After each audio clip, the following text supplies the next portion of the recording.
The studio lights were very bright, the kind that makes you sweat even if you're not nervous. But Jasmine Crockett wasn't sweating. She leaned into her mic with a smirk, eyes fixed on Captain Ibrahim Traoré. "This man," she said slowly, "is not fit to lead, not in Africa, not anywhere." The audience gasped. Ibrahim didn't move. He didn't even blink. Behind the cameras, the crew froze. The broadcast was live to millions. The Congress room was silent. Her voice became sharper. She said his past was suspicious, his ideas extreme, and the people deserved better than someone who plays soldier in politics. Still, Ibrahim didn't react. He glanced at a photo inside his jacket pocket. No one else had seen it. His jaw tightened not from anger, but from holding back. Everyone waited for him to respond. Instead, he just adjusted the mic and said, "Nothing yet." Silence followed. 8 seconds passed. Then he leaned forward and spoke calmly. "Congresswoman, do you know what unfit looks like?" he asked. His voice wasn't loud, but his words were sharp. "Unfit is a child in northern Burkina Faso drinking dirty water from a hole while oil companies fly jets above. Unfit is watching your mother give birth in a clay hut with no doctor because the clinic was burned down in a rebel attack using weapons we can't trace." The audience moved uncomfortably. "I am not perfect," Ibrahim said, "but I've buried friends who died protecting schools. I've held children who lost limbs in drone strikes meant for others." His voice cracked. For a second, then became steady again. "I came here because people like you speak loudly in studios while we bleed in silence." A woman in the front row had tears in her eyes, and Jasmine looked unsure. The camera zoomed in as Ibrahim slowly pulled out the photo.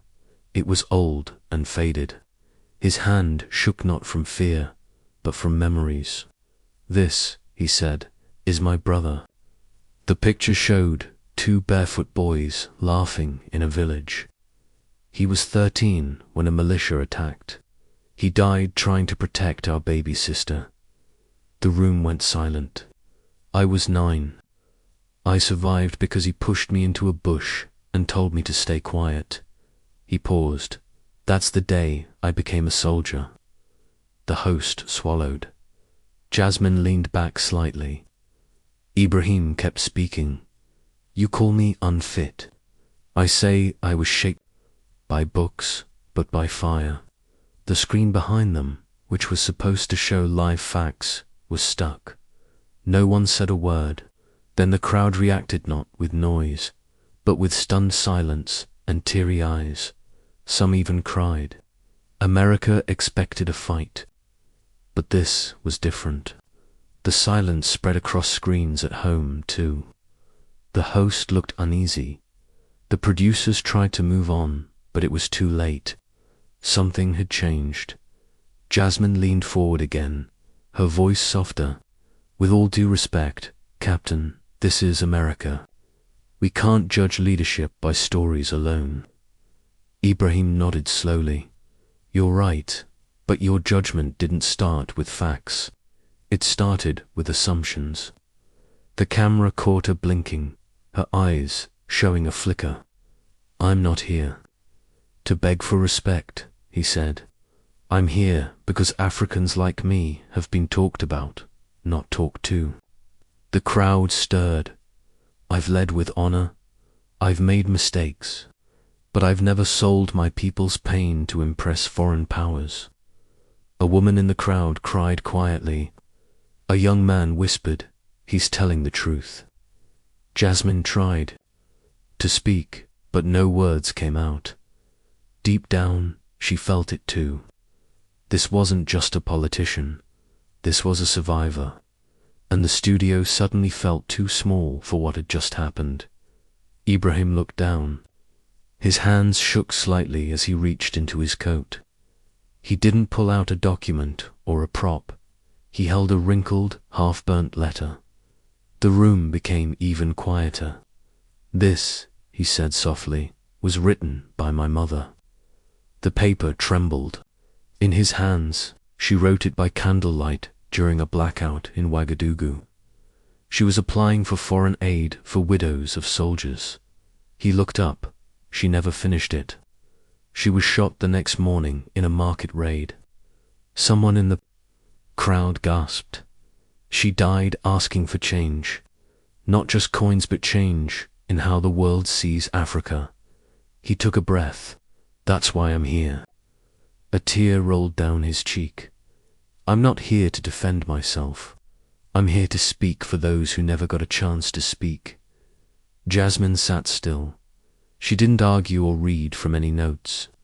Even the usually energetic host looked down. The letter shook in Ibrahim's hand. It meant more than any title or uniform. Across America, many people were already crying. They knew this wasn't just politics now. It was the truth. A man stood up in the back. He wore an old US Army jacket, had grey hair, and walked with a limp. The cameras turned to him. "I served in Niger in '85, he said in a rough voice. "I saw children die in front of me. I saw local leaders beg for clean water while our leaders ignored them. Everyone was quiet. I've seen real leadership, and it looks like him." He pointed to Ibrahim. The room went silent. "I don't care what party you're in. I don't care about politics. But I know courage when I see it, and I know pain when I hear it." The audience began to clap. Slowly, they stood up one by one. Jasmine stayed seated, stuck between her pride and a growing feeling of shame. The host tried to take control again, but the moment was too strong. People cried, and across the country, in homes, people stopped what they were doing. Because they weren't watching a debate anymore, they were watching something healing. And it came from a man they had once been told not to trust. Now they couldn't stop watching him. When the clapping stopped, Ibrahim tapped the mic gently. "I'd like to share something," he said. He took out his phone. A recording played a young girl's voice, soft and shaky. "Brother, please come home.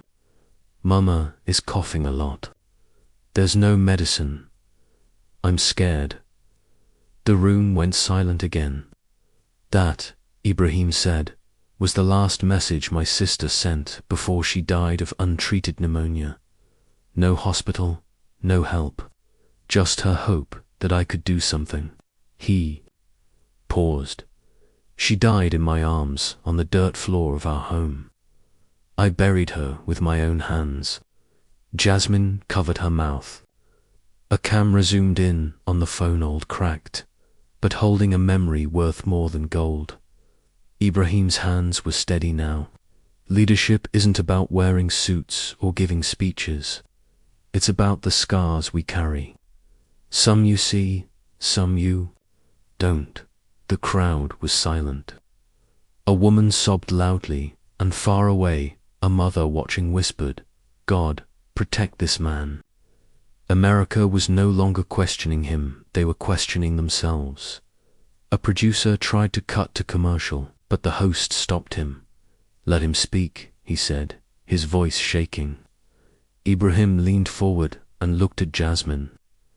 "Years ago," he began, "I was offered money to stay silent.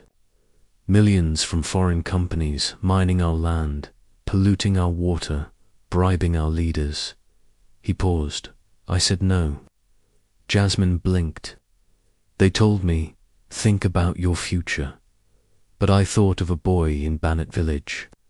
He had rashes from drinking water near a gold site. He smiled at me and asked, 'Will you fix it?' Ibrahim's voice got softer. I told him, yes." His hand gripped the table.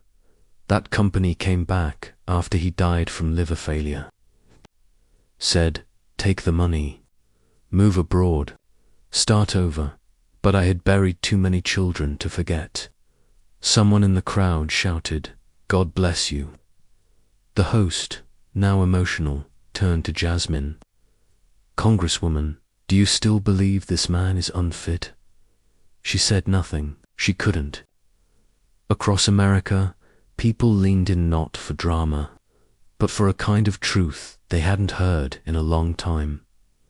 Ibrahim reached into his coat again. This time, it wasn't a letter.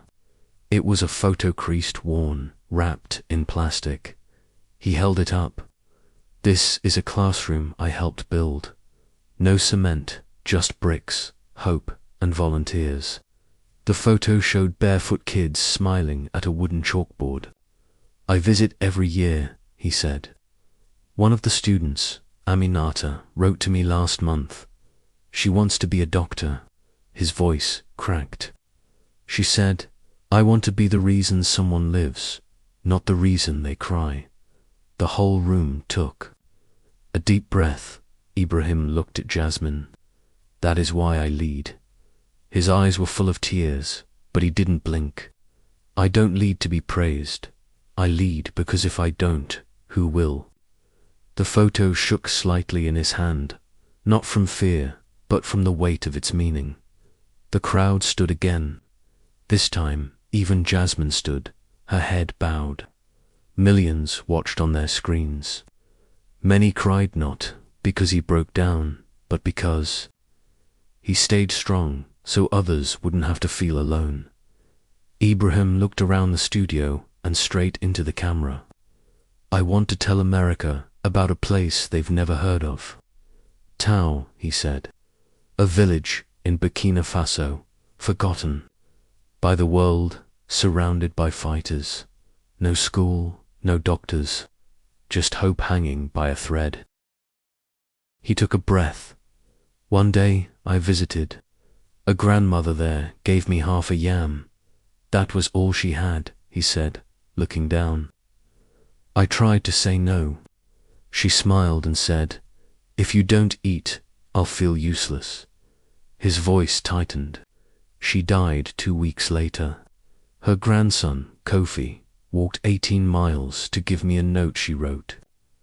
Ibrahim pulled the note from his wallet. The edges were torn and the ink had smudged. She had written, "You are our last chance. Don't become like the others." He folded it carefully. "That's what keeps me awake at night. Not power or pride, just the fear that I'll become like those who forgot their people." The room was silent. Not even Jasmine spoke, and somewhere in America a grandmother wiped her tears because she saw herself in that woman from Tau and a son. In Ibrahim, the silence felt too deep for anyone to break. Then Jasmine leaned forward. Her voice was quiet and didn't sound like before. "Captain, I didn't know any of this." He looked at her, not with anger, but with sadness. "That's the problem," he said softly. "Too many people talk about us without knowing us." She paused. "I've read reports and memos, but no one told me these stories." Ibrahim nodded. "Because they aren't written in ink. They're written in blood." Jasmine blinked. A tear formed but didn't fall. "I thought I was doing the right thing, calling out weak leadership." "You were doing your job," he replied calmly. "But leadership isn't always loud. Sometimes it means staying behind in a war zone so others can escape." The host looked shocked. "You stayed behind." "I was the last one out of Kaya after the bombing," Ibrahim said. "I carried 3 children through fire. 2 of them survived." Jasmine dropped her pen.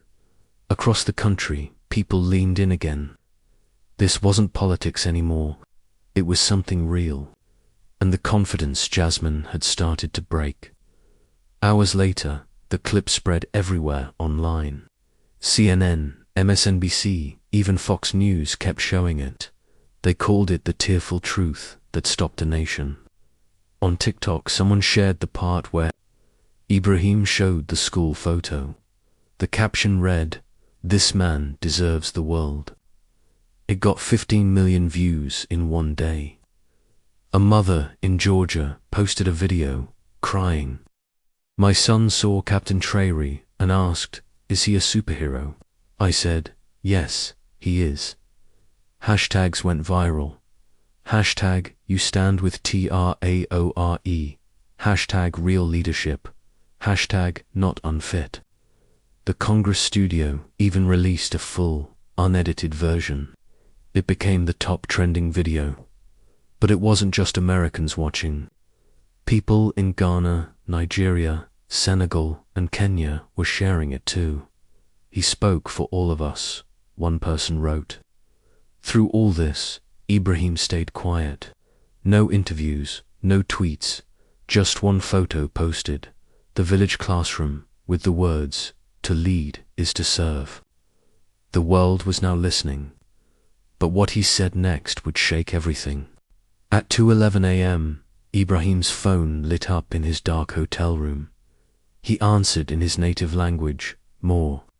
A teacher from the school in Titolo was on the line, his voice shaking. Captain, they saw the broadcast. The children watched it on a neighbor's small TV. They clapped. They said you made them feel proud to be from here. Ibrahim went silent. Even the elders cried, the teacher said. They said no leader had ever carried their pain into a room like that. Ibrahim looked out the window. The streets of DC were quiet, but his heart was full. Tell them, he said softly, I didn't speak to defend myself. I spoke to honor them. Before hanging up, the teacher added one last thing. They want to name the school after your sister. Ibrahim froze. He hadn't said her name. In public not, during the hearing, not in interviews.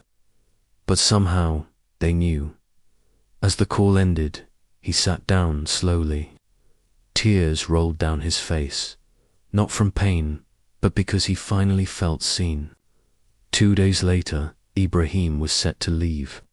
His flight to Burkina Faso was early, but just before dawn, someone knocked at his hotel door. It was Jasmine Crockett. No cameras, no staff, just her. She looked different, more real. I owe you an apology, she said. You owe them your ears, Ibrahim replied gently. She nodded. I watched the full broadcast again. Then I started reading not news articles, but real letters from your villagers, testimonies, photos. She handed him a small envelope. I brought this.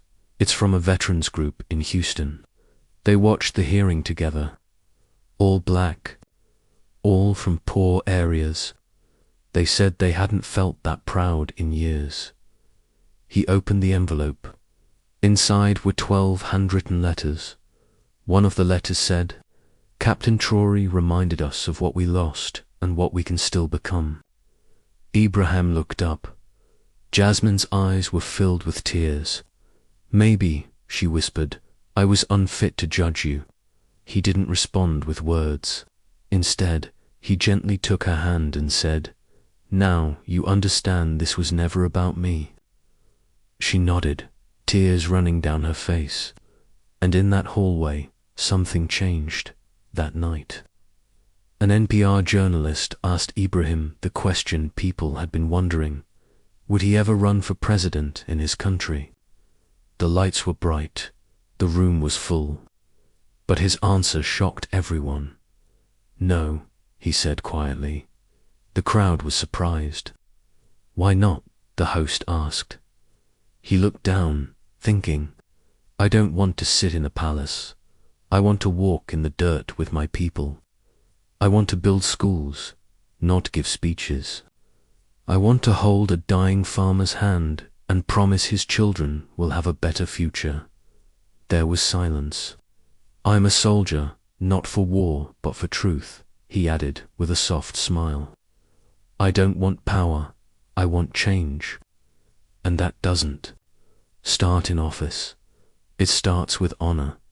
The host blinked. But you've become a symbol. Ibrahim nodded. then let that symbol mean service. Not titles, not crowns. Just a man who didn't forget where he came from.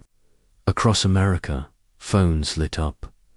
People tweeted, he said no to power. That's real leadership. A woman in Florida wrote, I haven't cried like this since I lost my brother. But Ibrahim stayed, quiet storm in a noisy world, as he left the studio in Washington. A small crowd had gathered outside. One boy stood apart, around 9 years old, holding a small Burkina Faso flag and an American flag. His name was Elijah. His mother had brought him from Maryland to see the man who talks like a leader but walks like a father. Ibrahim knelt down. The boy didn't say much. He handed over a drawing. It was done in crayon. It showed 3 people, a soldier, a little girl, and a school. Below it were 4 simple words. You made her proud. Ibrahim's hands shook as he looked at it.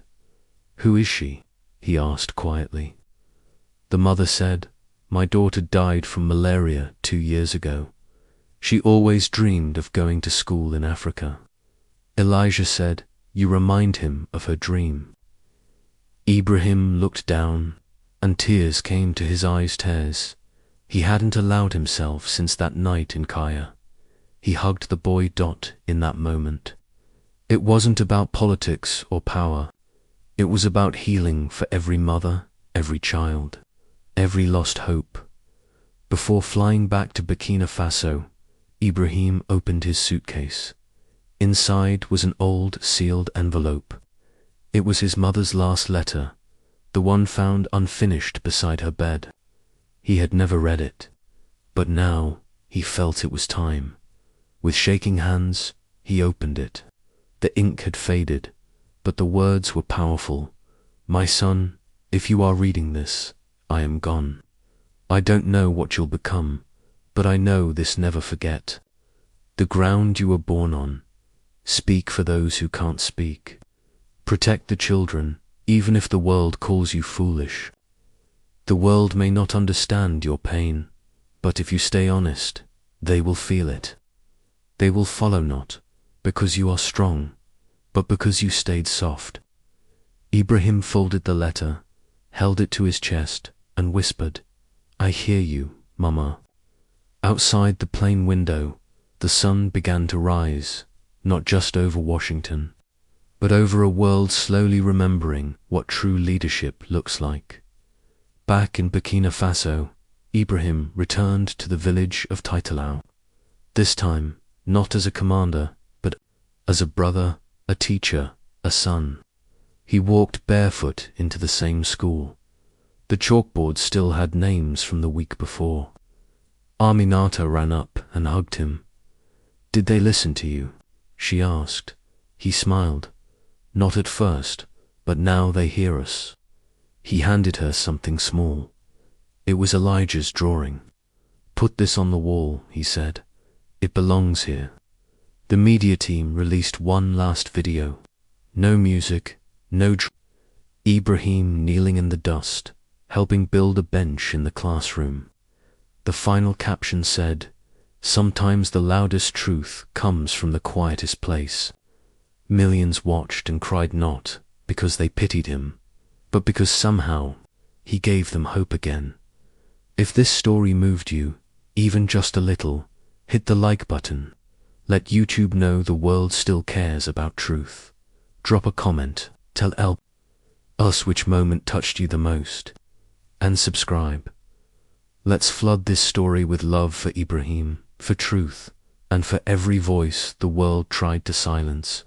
Subscribe, like, comment, share, because this isn't just a video, it's a movement.